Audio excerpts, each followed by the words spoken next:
original Calgary America SK52. So this one guys is waterproof ha, and original. And this one is has 3 straps and 1 bangle. So to see the reality, let's unbox this guys.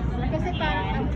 Unbox natin. Kasi ang ganda-ganda nito sa totoo lang. Hindi ako magsisinungaling sa mga watches. Hindi ko din siya isuot kung hindi siya maganda.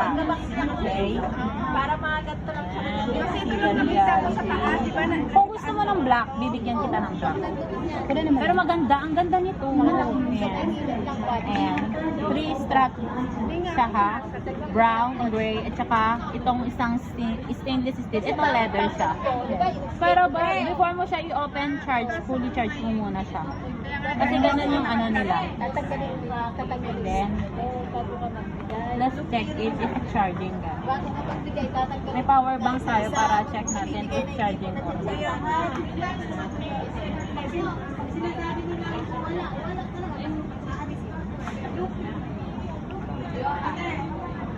Ayan, charging siya. Ayan. Paano makinig? Hindi mo yun yung nakita. Ayan. Then, QR code. Madali lang siyang i-scan sa QR code niya. Ito, QR code niya, i-scan nyo lang siya. And then, may magpapakita na apps. And then, download. And then, connect nyo na lahat ng calls and messages, gano'n. Diba?